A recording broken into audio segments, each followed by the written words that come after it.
hoje a nossa reflexão. Eu gosto muito de livros que têm uma linguagem bem simples, como esse do Simonetti. Eu gosto muito do Richard Simonetti. Esse aqui é um livro bem antigo e ele traz passagens também bem significativas para o nosso dia a dia. E hoje eu vou falar um pouquinho sobre a questão dos conflitos domésticos, como a gente superar aqueles problemas do nosso dia a dia, principalmente com as pessoas que a gente mais ama e que são as mais difíceis de a gente trabalhar, que é o filho, ou a filha, ou o marido, ou o esposo, ou o pai, ou a mãe, ou o irmão, né? Todos nós temos alguns desses queridos que são mais difíceis de nós trabalharmos, certo? E, como diz Divaldo, né, nós reencarnamos com as pessoas que nós necessitamos, não do que as que nós gostaríamos. É difícil muitas vezes de a gente aceitar. Então, essa explanação eu já tinha feito há muitos anos quando eu adentrei a casa espírita aqui. E ontem me deu vontade de falar sobre isso. Daí eu reli e na verdade quem mais precisava dessa passagem era eu hoje, né? Ontem, na verdade. E eu quero fazer, porque eu sempre gosto de embasar muito as minhas explanações, tudo com base na orientação da bibliografia espírita. E eu quero fazer uma citação do Evangelho segundo o Espiritismo, que fala sobre isso que nós vamos falar hoje, que é do capítulo 4, a reencarnação fortalece os laços de família, enquanto que o princípio da existência única os desfaz. Então eu vou fazer uma breve leitura do Evangelho do capítulo do item 18, capítulo 4, que fala: algumas pessoas pensam que os laços de família são destruídos pela reencarnação. Ao contrário, eles são fortalecidos e estreitados. O princípio de que se vive uma vida uma única vez é que destrói os laços da família. No espaço, os espíritos formam grupos ou famílias que se unem pela afeição, simpatia e pela semelhança de tendências. Sentem-se felizes por estarem juntos e procuram-se uns aos outros. A encarnação apenas separa os espíritos momentaneamente, pois quando retornam ao mundo espiritual, eles se reencontram como se fossem amigos que acabassem de chegar de uma viagem. Que bom ouvir isso, né? Muitas vezes os espíritos ligados por afeições ou simpatias partem juntos para uma encarnação.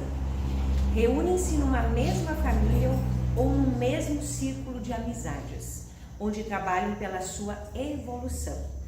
Se uns reencarnam e outros não, nem por isso deixam de estar unidos pelo pensamento. Os que estão livres ajudam os que estão encarnados e os mais adiantados procuram auxiliar os retardatários a progredir.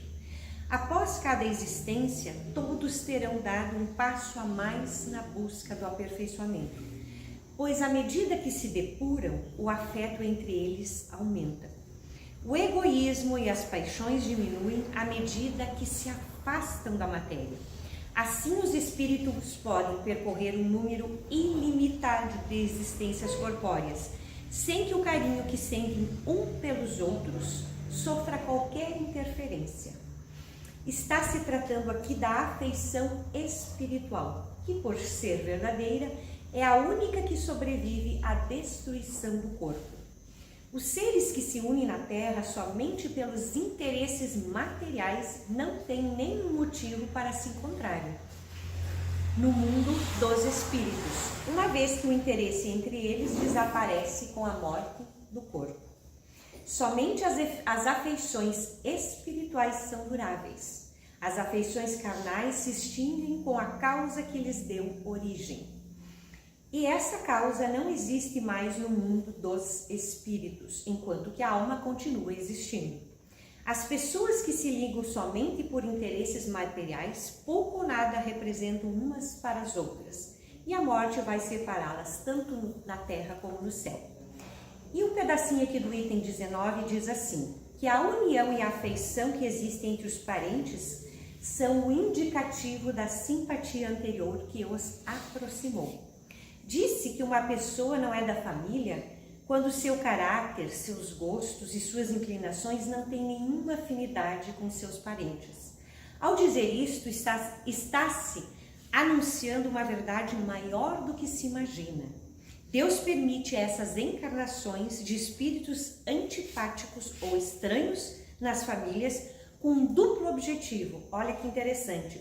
O primeiro é para que o espírito estranho sirva de prova para aqueles que precisam conviver com ele. E o segundo é para que ele encontre na família que o recebeu um meio para se adiantar.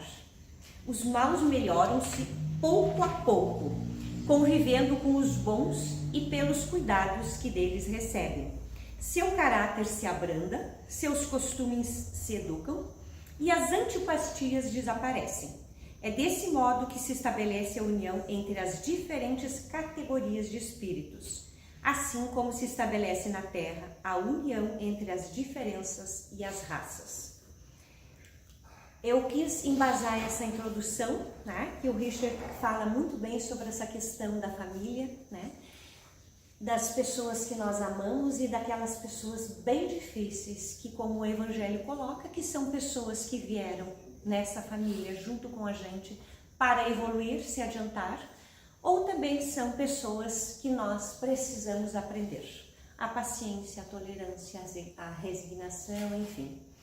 Então, Simonetti fala que um dos graves problemas humanos está na nossa dificuldade em conviver em família, em conviver no lar, seja com os irmãos, seja com o pai, com aquele pai difícil, que é alcoólatra, né? Ou com aquela mãe desamorosa, enfim. Pessoas que enfrentam desajustes físicos ou psíquicos têm não raro uma história de incompatibilidade familiar.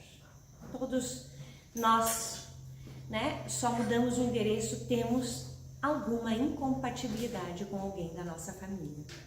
Não raro uma história de incompatibilidade familiar marcada por frequentes conflitos. Há quem resolva esses conflitos de forma sumária, né?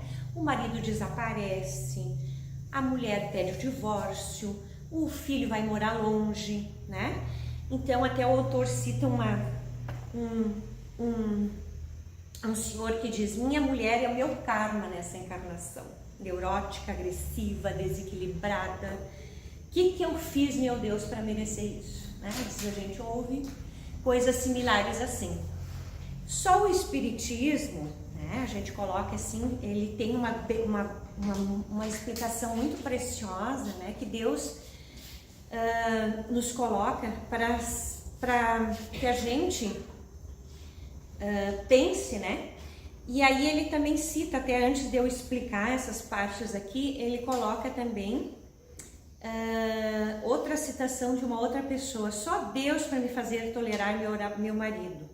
Aguento hoje para me livrar em próxima vida. E também daí não adianta, né? Quando já ouvi a Isabel falando em algumas explanações. Quando a gente não ama, a gente volta junto para aprender a amar. Numa a gente aguenta, na outra a gente vem para aprender a amar. Então é melhor a gente já ir aprendendo a amar de uma vez, né? É difícil. Se o deixar agora, terei que voltar, né? Então, um pai dizia: certamente há um grande problema entre eu e meu filho. No passado, em certas ocasiões, tenho vontade de esganá-lo. Ele me desafia, olha-me com ódio. Preciso me controlar para não perder a cabeça. Então, são incompatibilidades muito presentes nas nossas vidas e que a gente, quando não desconhece a causa, a gente se revolta. Foi uma das coisas que me fez eu me apaixonar pelo Espiritismo, né? Eu já falei várias vezes aqui. Eu tinha uma mãe extremamente espiritualizada, alto nível espiritual, porque eu vou vir muitas encarnações para chegar no nível dela, e ela tinha câncer, né?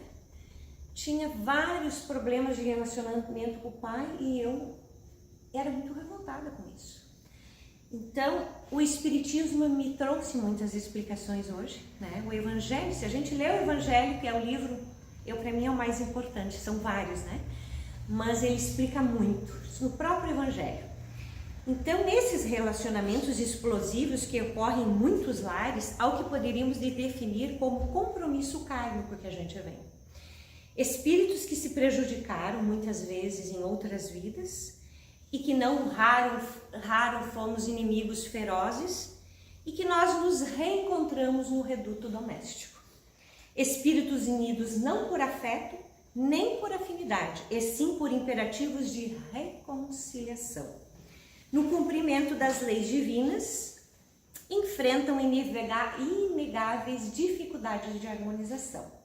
Então a gente ouve muito na casa espírita que o perdão e o agradecimento curam, né?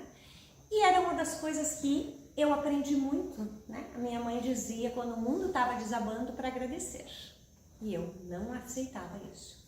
Então hoje eu entendo que nós temos que agradecer. Se hoje nós somos fortes e nós temos, né? Essas dificuldades, elas estão nos fazendo crescer. Eu vou dar um exemplo que geralmente a gente não deve citar coisas pessoais, né? Mas o meu filho estava comigo desde quinta-feira, que ele fica um pouco pai, um pouco comigo, e ele não fez nada de quinta até hoje. E eu geralmente fico muito furiosa, né, quando não me ajuda. E eu não chamei em nenhum momento ele, que a vontade que eu tinha, como aquele pai que eu citei aqui no livro, de chamar ele de preguiçoso, porque tu não faz nada. E aí eu lembrei da minha mãe. Meu filho, porque ele está passando por um processo de depressão e horas mais alto, horas mais baixo. E é muito difícil, porque quando tu tem uma pessoa com câncer, tu trata, né, no pulmão, então tu tem aquela medicação, tu sabe o que é, mas quando é psicológico é muito mais difícil. Então, ele é o meu professor da paciência, né? Então, eu passei dizendo para ele, tu é filho de Deus, perfeito, maravilhoso, tu vai melhorar, né? Tu tem que resgatar tua autoestima. Então, em vez de xingar, eu falava palavras positivas. Foi um fim de semana muito difícil para mim. Por quê? Porque eu tive que segurar a minha explosão de não xingar, de não falar coisas negativas. E é exatamente isso que o Richard Simonetti diz. A vontade é muito grande, né? De a gente explodir. Então, quando a gente, ele coloca que esses desencontros, né? Como esse filho, aquele marido, aquele irmão difícil, esses desencontros são decorrentes muito mais, às vezes, o autor coloca, dos nossos comportamentos agora, aqui no presente, do que nos compromissos do passado. Claro que nós temos os compromissos do passado, mas também da agora, do presente. Né? Quantas coisas a gente fala, hoje o nosso irmão abriu os trabalhos da casa falando dos minutos da sabedoria, que a gente não deve fazer para os outros aquilo que a gente não quer que faça para nós. E é muito difícil colocar isso em prática. Então, Deus não nos reuniu no lar para nós nos agredirmos e nem nos magoarmos. Deus espera que nós nos amemos. Como dizia Jesus, é incrível, mas ainda somos tão duros de coração. E somos mesmo. Né? É muito mais fácil a gente se relacionar com quem a gente tem afinidade, né? Do que com aqueles que te tiram a paciência constantemente. Então, nós não conseguimos viver pacificamente.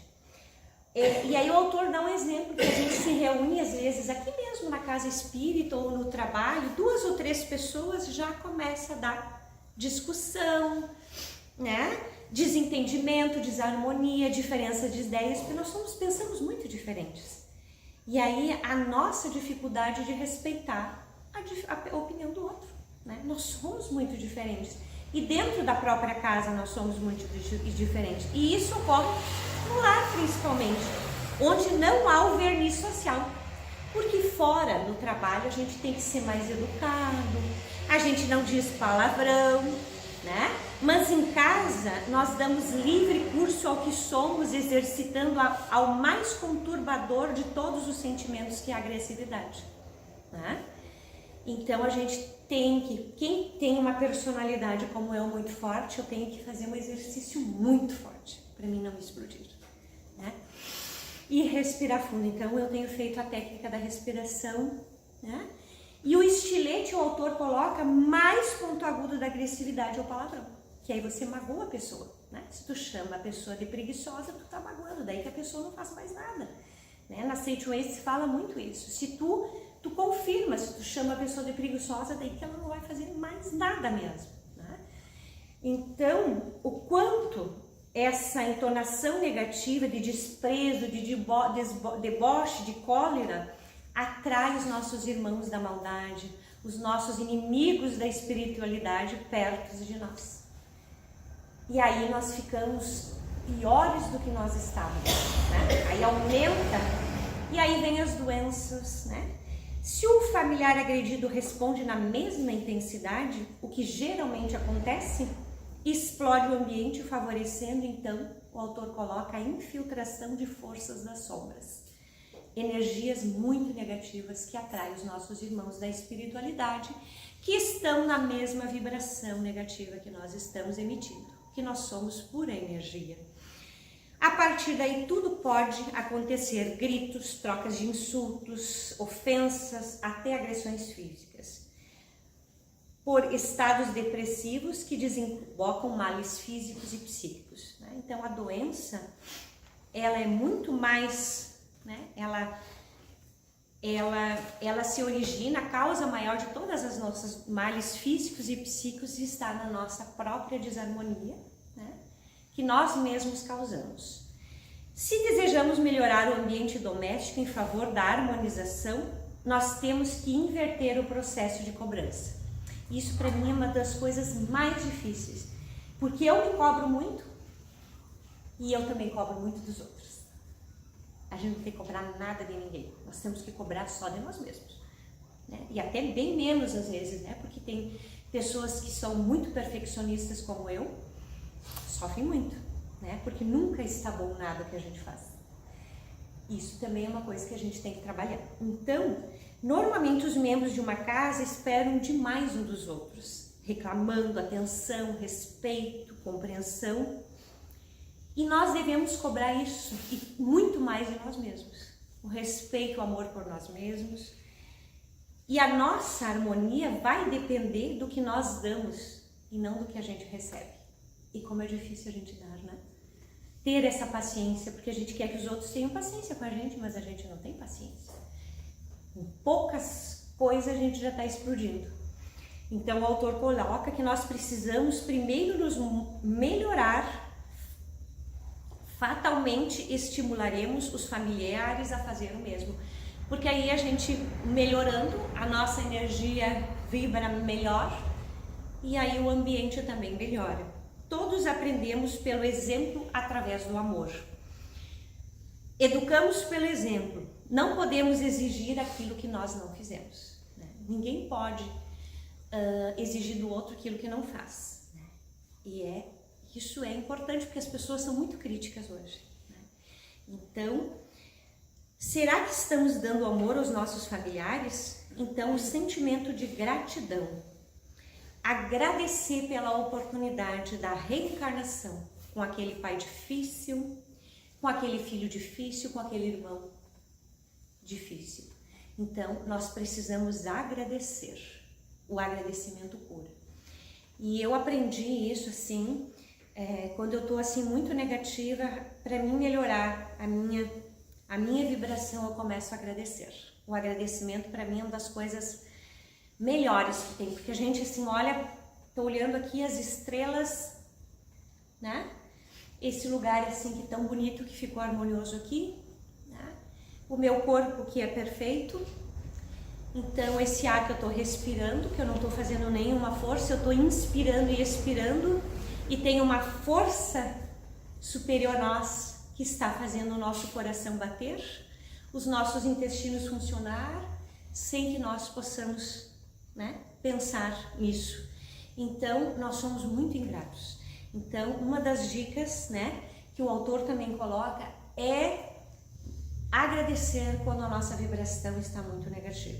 Quando nós temos muita coisa para fazer, vamos agradecer, porque tem gente que não tem o que fazer, né? Não tem trabalho, não tem perspectiva e às vezes a gente está atolado de coisas para fazer, não consegue dar conta, mas vamos agradecer, né?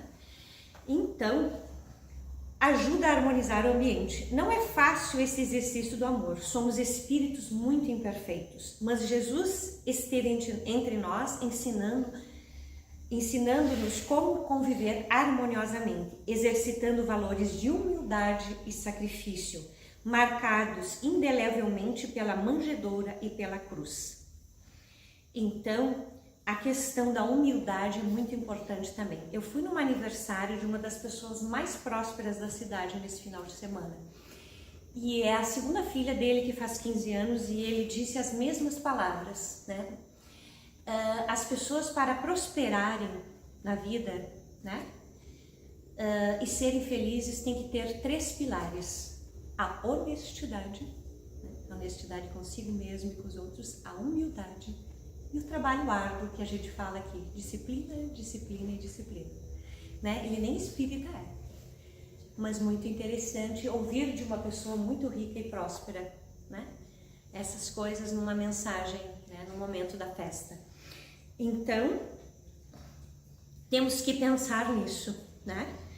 No livro, ele cita um exemplo que diz assim: um companheiro afirma desalentado: tenho feito todo o possível para harmonizar-se com minha esposa, cumprindo o evangelho, esforço quase inútil. Ela é uma pessoa intratável, sempre irritada e agressiva, não sei mais o que fazer.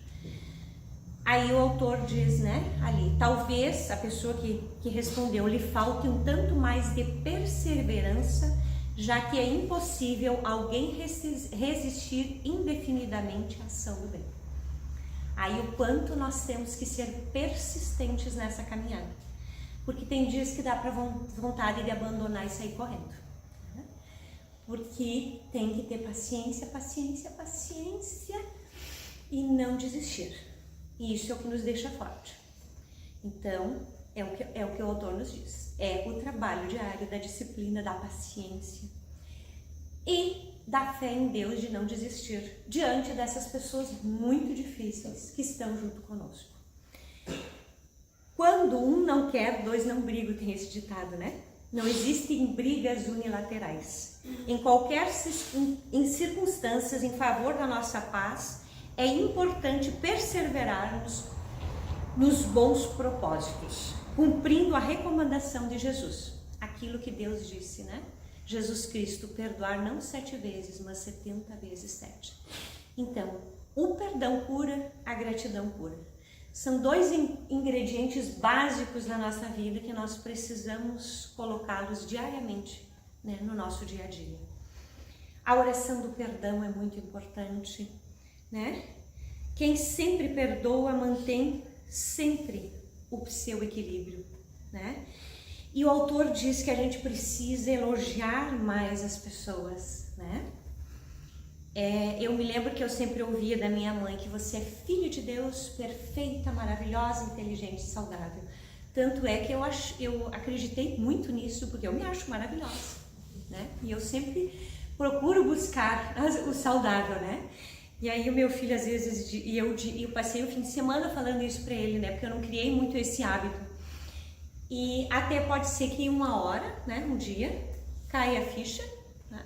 E ele acredita que realmente ele é filho de Deus, perfeito, maravilhoso, inteligente, saudável, e que nasceu aqui para ser feliz. Porque ele ainda não acredita nisso. Então, a gente tem que ter paciência com esses espíritos mais atrasados, porque eu era uma filha bem rebelde. E hoje eu vejo assim a paciência que a minha mãe teve que ter comigo para que eu me tornasse essa mulher forte, decidida, responsável que eu sou hoje, né? Então, esse é o nosso desafio. Precisamos agradecer pelas coisas boas que cada um faz, né? E nem que seja uma coisinha porque aí vai alavancar a vontade de fazer mais, né? O reconhecimento, o elogio é muito importante nas nossas relações, nesse convívio, então, familiar. E elogiar, então, as virtudes do familiar, ainda que sejam poucas, jamais criticar, tentar não criticar os defeitos. Como plantas tenras, novas, tanto uns como os outros crescem na proporção que alimentamos, né?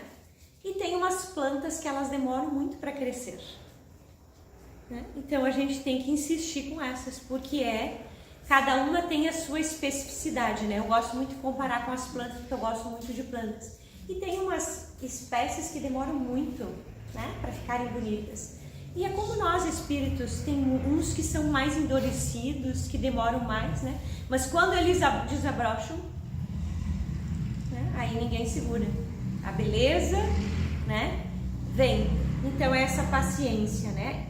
Evitar, então, o autor coloca no lar hábitos e atitudes não compatíveis com as normas de civilidade vigentes na vida social, né? Que ele falou, principalmente os palavrões. Cultivar boas maneiras, não só com as pessoas de fora, mas começar com as pessoas de dentro da nossa casa. E isso é exercer uma vigilância para nós não atrair, então, irmãos e energias negativas dentro da nossa casa. E diante dos familiares difíceis, não diga, é minha cruz. O único peso que carregamos, capaz de esmagar a alegria e o bom ânimo, é o da nossa milenar rebeldia diante dos sábios desígnios de Deus. Então não vamos chamar os outros de cruz ou karma, né? Vamos tratar da nossa rebeldia, de nós aprendermos com essas pessoas difíceis na nossa caminhada. Cultive o diálogo, que quando os componentes de um lar perdem o gosto pela conversa, a afetividade logo deixa a família, né? E uma das mais poderosas armas para não deixarmos o nosso lar desmoronar é fazermos aquilo que o seu Garcia, que eu sinto muita falta aqui, é fazermos o evangelho no lar. E se não está a família reunida, fazemos nós mesmos, né? Fizemos nós mesmos, sozinhos, o evangelho. Porque o evangelho é, acima de tudo, preparar as almas que ali convivem para o melhor aproveitamento das experiências que a vida física lhes faculta, rumo ao porvir, né? Então, nós temos o evangelho, né? Eu tenho um outro mais novo, mas eu gosto desse muito, né? Esse aqui é o meu, né? Já tá bem feio, mas é o meu guia, né? Quando a gente não tá bem, a gente abre ali. Hoje, quando meu filho não estava bem à tarde, eu abri cólera, né? Para ele precisava ouvir. A cólera faz mal, a falta de gratidão faz mal, né? Então a resposta para ele veio ali, né? Então nós precisamos cultivar, né, esse hábito de agradecer e ter fé em Deus e não se desesperar, né? Principalmente pelas pessoas que são ansiosas como eu, né? A gente tem que respirar fundo, né? Pensar umas 10 vezes antes de explodir e dizer aquilo que a gente gostaria, né? E ter mais paciência com essas pessoas difíceis que Deus pôs no nosso caminho para nós aprendermos. Então, que a gente possa ter uma semana de muita luz e que Deus nos dê essa força, né? Para que a gente possa não perder esse brilho que nós todos temos dentro de nós e que nós, muitas vezes, com a nossa rebeldia, apagamos. E nós precisamos acreditar em Deus, no nosso amado Mestre Jesus, que Ele não nos abandona, nem naquele pior dia, nem naquele dia mais que nós estamos mais irritados e que tudo deu errado. Nós temos que parar, respirar fundo, fazer uma oração, se acalmar e buscar essa força divina que está dentro de nós, não fora, Ele está dentro de nós, esperando que nós, né, vamos desabrochar e também relaxar e entregar um pouco né, nas mãos dele aquilo que nós não conseguimos fazer. E o que nós podemos fazer, nós temos que fazer, né? Porque nós não podemos querer que tudo caia do céu. Então, que a gente tenha essa sabedoria para entregar nas mãos de Deus aquilo que nós não conseguimos fazer, que não está mais no nosso alcance. Mas lutar muito, com dignidade, com honestidade, com humildade, né? Com disciplina, todos os dias na nossa vida. Né? Que a gente tenha uma semana abençoada,